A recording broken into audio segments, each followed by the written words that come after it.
Let's get our other guests on stage. We've got Sachin Agrawal, Managing Director of Zoho UK. Please come up, sir. Richard Collins, CEO, Telio, VP Production of Amagi Corporation, and Tony Fountain, Managing Partner, EET. All these companies are mentioned in the report. Anuj, come over here. Yeah. I think I left my phone on here, but it's disappeared. If you found a phone on one of these tables, it's mine. You want me to see? Don't take it. Yeah. Or... Oh, you've got it. Thank you very much. Thank you. Anuj, come and sit here. Thank you. Thank you. In my eagerness. Gentlemen, Sachin, you're sitting there. Richard and Tony at the end. Richard, Tony. Thank you, gentlemen, for joining us. How does it feel to be in the 12th edition of the Tracker? Do you feel good, gentlemen? Is it an honor? Absolutely. Yeah? Good. Well, you've all done remarkably well, and we're going to hear your thoughts on what it takes to be a successful Indian-owned business and in the UK, and what else we need to do to ensure that you do better, and what barriers we need to remove. And it's just continuing on what I asked you. The FTA is obviously the big theme of this. What can the FTA do to continue to help grow and impact these numbers? How will the FTA essentially impact these numbers and massage these numbers in coming years? I think there's two or three things here. I think one is, of course, it is a trade agreement, but it's trade very much then you're followed then with investment. So I think it gives Indian companies the opportunity to trade a lot more with the UK, and then potentially as they grow with their trade, they actually set up subsidiaries in the UK. I think the other thing about the trade agreement, and I think Minister Goel sort of referred to it, is the complementarity of the Indian businesses and UK businesses. Indian businesses have a lot to offer the UK economy, and we've got prime examples here who are in the fast tracker of the opportunities, particularly in the new emerging industries that we look at in terms of technology, in terms of cyber, in terms of deep tech, in terms of ed tech, med tech, all of that. So I think the FTA has actually created a great. It's almost like a catalyst. It's created a ability for the Indian companies to feel even more attracted to come to the UK. And there is a tech company sitting to your left, Sachin, yes, in the report, stellar growth, congratulations. I mean, you're a rare example of a fully bootstrapped global tech company. How has this self-sustaining model influenced your approach to growth, to partnership in the UK, and what benefits and advantages do you think it's offered in the UK-India corridor? Yeah. So I think one of the things that we have, which has worked for us as a company which has been bootstrapped for last 30 years and grown to a size of close to $2 billion overall globally, 120 million users, using our products across the globe, is taking a long-term view on everything. So we invest in products with a long-term view. We look at our customers with a long-term view. We look at our employees with a long-term view. To give you an example, when we invested in Zoho Sheets, which is the equivalent of Microsoft Excel, it's an extremely complicated product to write code, right? The plumbing, the background coding is extremely complex. For 10 years, we didn't make any revenue on that product. But we took a view that this is extremely important as a value prop for our customers as part of the larger group of our offerings. And then it's become so. It's added so much value. So this is just an example, but I think how this long-term view impacts our ability to do business better is that our customers, they don't get left behind when a sale is done. When an implementation is done, we work very closely with them to the point that they realize value out of their investment in technology, which is very important because, a lot of technology projects will fail when you just acquire a shiny technology. It's important to stay with the business to help them get the impact. And what allows us to take this long-term approach with our customers, with our employees. Talking about our employees, most of our leadership has been with the company for about 20 years. There again, our view is it takes a while to figure things out. I mean, like I moved here 3 years back in the UK. I'm still figuring out what is the right business model for us, what is working, what is not. More recently, we decided to focus on public sector, which we never looked at. And we've decided to make a big investment in setting up a local data center in the UK. Yeah. So our financial structure being that we are a private company and not necessarily need to show a specific growth by quarter, every quarter, I think allows us to do this, and this has worked well for us. Tony, you're a company who has to appreciate having a long-term mindset, as Sachin says. Richard will come to you in a second. You're investing EET billions in decarbonizing industries, both in the UK and India. I want to get a sense of the most promising areas for UK-India collaboration on hydrogen, ammonia, and other clean technologies. I mean, what are the right products for you that work economically, Tony? Great. Well, I mean, thank you for inviting me. And it's as a sort of, I suppose I am now an Indian file of being, since I left BP after 25 years in 2008, I've spent the whole of the rest of the time either working for Indian promoters or working in India. So the FDA is a great step because you can see, I think it really enables technology, sort of skills, labor, lots of things to move in a better way. For us, as you say, I mean, what we're trying to do is, over here in the UK, we have a big refinery. It supplies strategic asset for the UK, 16% of the fuels, all of the fuel for Manchester Airport, Liverpool, as well as vehicles. But we produce 2 million tons of carbon dioxide in doing that, one of the biggest emitters in the Northwest. I think to some extent, one of the things you see with Indian companies is just a different level of kind of leadership and ambition that Piyush Goyal. So, I don't think any British company would have said, let's eliminate all of that by applying technologies of carbon capture, producing blue hydrogen, and in doing so, we will be number one. We'll be the first refinery to decarbonize. We'll be the first major hydrogen plant of scale in the world that has carbon capture, and we'll be the first CHP, combined heat and power plant that is fired on hydrogen. So, I mean, I think that's just Indian ambition. Practically, we're starting by making hydrogen here, and then we capture the carbon and stick it into Liverpool Bay. I think one of the things we can really see that might well work is that, I mean, being realistic about India, it's probably 20% of the cost for the other way of producing hydrogen, which is to take water, stick it through an electrolyzer, and turn it into hydrogen or its derivatives like methanol, ammonia, just because of manufacturing costs, because of the solar. I mean, it's phenomenal, the difference of scale of that type of hydrogen production. And we really see an ambition where some of those products will work, some won't. One we really see might work is methanol, e-methanol. Yeah. So almost, and from that, we will bring it and add some very high technology, new technology that we can do here and turn that into jet fuel. So you finally kind of crack and get well on the way. Get a form of SAF that will be,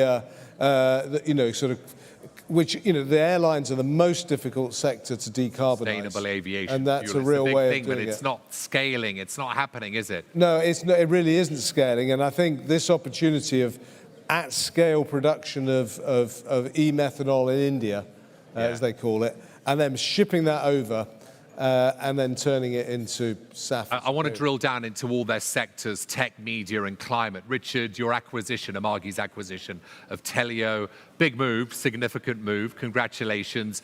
Both companies have big India, big UK connections. How's this acquisition, Richard, going to accelerate innovation and collaboration between the UK and Indian media tech sectors? It's a hot topic, isn't it? Yes, it is, yeah. So I think the free trade agreement in many respects, exemplifies this. It's about access, partnership and capital. And that when I looked at the opportunities to combine Telio with Amagi, having known the two of the three founders well, there was clear logic and clear synergies between what we wanted to achieve. Amagi had already achieved their unicorn status. They were now pushing out, delivering 58% of the global fast channels. We had an opportunity to work with them as part of the concept that Bhaskar came up with called glass to glass. He wants to provide to his customers the ability to produce content, distribute content, own content, and monetize all the way through the fast chain. And that was a tremendous opportunity. In terms of the access to the Indian market, the Indian media market is phenomenal. But you need to have partners. You need to know the market you're going into. You can't do this alone. Partnerships are key. Absolutely key. Yeah, we're going to talk a bit more about partnerships. And Sachin, you were telling us about your long-term vision, and one of your long-term goals is to have India as your major market within the next 10 years. So taking into account the UK-India corridor, how do you see it evolving to ensure that you support such ambitions, especially when we look at the context of changing demographics and digital transformation? Yeah. So a slight correction there. It is not our aim to make India as the biggest market. It is just emerging as a reality because India is growing fast, and there is with that kind of growth, a lot of need for technology and a lot of therefore SaaS products, services are being bought. An example of that is, US continues to be our largest market as a country. UK used to be the second largest, and it has become third largest, and India has become the second largest market. Okay. So it happened because the markets are growing. Some of the other markets are growing, like Middle East and Africa is growing very fast. In terms of the absolute size, they are not as much. Coming to your question, I see a few elements, I think, which are important for the India-UK corridor to support this. I think one is around regulatory aspects, right? So the data regulations are changing fast, especially, I think, with the onslaught of AI. The privacy and the data residency and all this becomes all the more important. The laws are different between India. The laws are different in the UK. Sovereignty laws, I think we have seen a lot more stringent in Europe. I think something similar is coming in the UK, and we are preparing for it. I talked about data center being set up. But I think it's important for companies as they invest across the regions to be very familiar with this, more transparency around this, clarity around this to deal with it. Because I think data privacy, GDPR, all these things are just increasingly important in the B2B technology business. So that's one. Talent mobility, I think, is another crucial area. And if we look at our own business, we have set up UK operations. We've hired a lot of local people. Predominantly, our workforce is local. We've also had some people who moved from India offices, from headquarters, for the transfer of the processes, the culture, the values, and so on and so forth. And there is a lot of movement between headquarter and UK, so India and UK. And so with the free trade agreement coming into place, I would imagine this can get a lot more smoother for people who are here for short term, people who are here for long term, and our ability to even take our employees from here to travel to India and all that. So I think that's another one, which we think is extremely important in a global organizational context when you are in a multicultural environment. While you have core values which come from the headquarters, it needs to assimilate extremely well with the local culture, and you need to get the best of both the worlds to be effective. And the third area which I see is, I think, around the again, I think related to regulations, I think compliance and all that. So mainly those 2 points, I would say. Yeah. I think. So Anuj, you know all about tech, media, climate. You've been mapping this corridor for years. What about new sectors, new business models that you see emerging as the next big opportunity for bilateral collaboration post the announcement of this FTA? I mean, I think we'll see all the sort of new sectors we've talked about in terms of clean tech, deep tech, etc.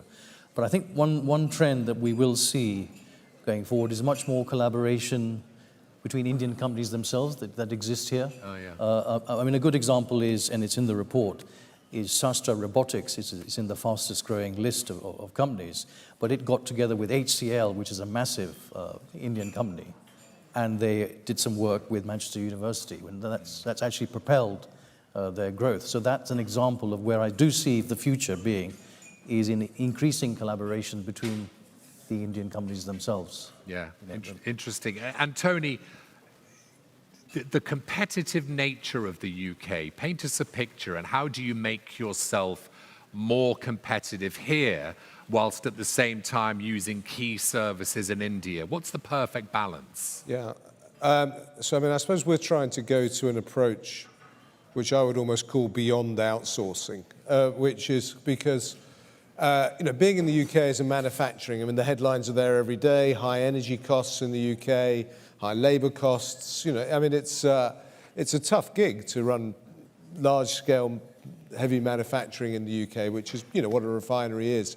And one of the ways that we can really help that competitive position that we're moving to is every single team that we have at the refinery, be it procurement, be it HR, be it trading, supply, operational planning, every one of those jobs can be either here or in Mumbai, mainly for Mumbai for us.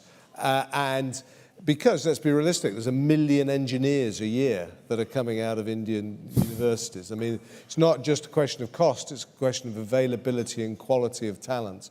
Our engineering, all our projects. And we don't think about it as we've outsourced this to there. What we're thinking about it is we have a procurement team. Some need to be in the UK for whatever reasons. Some can be in India and they can do it better. And we run them as one team and we think about them as a team and not as this is gone. And that is for every team, the planners, HR. We really want to just be integrated. And, whatever the right answer is, some will be based in that. And that can actually give you much better access to talent, as well as, help realistically with the costs as well. I want to finish on policy, innovation, and the road ahead. Richard, we've gone 18 minutes of an interview without mentioning AI. Is that a first? It's definitely the first for me. Yeah, first for you. I certainly haven't Refreshing. Let's talk about AI and other emerging tech trends that you're seeing in the media tech space. How do you see them shaping opportunities for collaboration between India and the UK? Absolutely. I think AI is going to change pretty much everything we see and do over the next 5 to 10 years. From a media perspective, it is going to empower a far greater creative aspect. The amount of versioning content that you can iterate to service a vast array of different consumption tastes is enabled. And to pick up on Tony's point, we have to find talent wherever it is. This is an emerging field, and there is a tremendous depth of talent in India. Speaking with my Amagi hat on, we recently acquired a company called Agrawal. Some of the most amazing engineers that you could ever wish to meet. And by cross-pollinating teams, we can accelerate our own growth. We can accelerate our ability to deliver content and tools to our users. And the agentic stuff coming out will facilitate teams of AI agents that can facilitate the media production. But I still think we're going to need humans in the loop throughout. We're going to need that final last mile to validate the output for a very, very long foreseeable future. But for every organization, there comes a huge opportunity, finding the right talent, finding the right technology, and combining it to their own personal benefit. That's good to hear. Do you want to add to that? AI? Yeah. So we are in the right and center of it, as you can imagine. Yeah. It is impacting us at the very core of our business model in terms of the way we write code, the way we develop our products. And we expect that it will have an impact on productivity, maybe anywhere between 10x to 100x, right? In terms of our ability to churn out more products, build more features in our existing products. So that's internal impact. And that impacts our competitiveness vis-a-vis other tech companies, right? The other side of it is AI needs to come into our offerings in our products, and it has been coming, but it's a constant process because it's changing so fast. So, the models are evolving, and we have a combination of small, medium, and large models doing different things, being applicable differently in different environments. If a customer uses CRM and they are taking advantage of AI, and that is telling them this is the best time to call your customers, that information is their secret sauce, should not go out as information which is being used to train the AI engine and becoming available to another customer who is using also Zoho CRM. So these are privacy constraints and guardrails and the ethical aspect of AI, which has to be ingrained in our products, and we are extremely conscious about it. So, all that is going on, and it's just a constant race. Looks like you are on a treadmill running faster and faster, but I think it's very exciting, and we are able to deliver this impact to our customers, and when you see that impact, I think that really makes you happy. Yeah, Anuj, let's get nerdy. Let's get specific on policy. We love policy nerds. I'm not saying you're a policy nerd. I'm sure you are. Give me a couple of changes, 2, 3, whatever you fancy. Changes, top 3 changes when it comes to policy in the UK, the policy environment, to make it even more competitive for Indian investment. What do we need? Wave your magic wand. I mean, I think, and it's sort of covered in the report to an extent, but I think one of the things is that, there is a government white paper on immigration, which it is going to make it more difficult for Indian employees to come to the UK. Yes, you've got the double convention agreement that's been signed, but if the proposed changes in the white paper go through, it is going to make life difficult. So I would want to see that those changes don't really come through eventually into law. I think in terms of, I think on I suppose the other thing would be on the R&D tax credit side. It's perhaps giving a much clearer picture of what would be eligible for R&D tax credits, and given the fact that Indian companies are very much in this technology media space, it would be good to get some better clarity on that issue. So I would say that those would be the 2 main things. Yeah, Tony, that white paper might be a thorny issue, but carbon taxes is definitely spiky and thorny. Yeah. Do you think we can have carbon taxes in an internationally connected world of products? I mean, can UK and EU carbon taxes live in isolation? I think that's very difficult, because I think because these are incredibly, it's a very competitive industry. You've got, product from the Middle East, from Indian refineries, from America, all coming in. So if some regimes, if the UK or Europe wants to put carbon tax on, and all the product imports can still come in against it, that just makes you uncompetitive. So I think you either need to say, for those products where you are internationally competitive, you need to get some credit for that. You need to get some allowances. So unless you want to disadvantage your domestic industry, or you put on a carbon adjustment mechanism, because I know this has been thorny at the FTA discussions and so forth, not to hurt importers, but merely to make sure that the price in the UK is reflected to the consumer. The netback ends up being the same, but those carbon taxes actually get borne by the end consumer, which I think is the intent.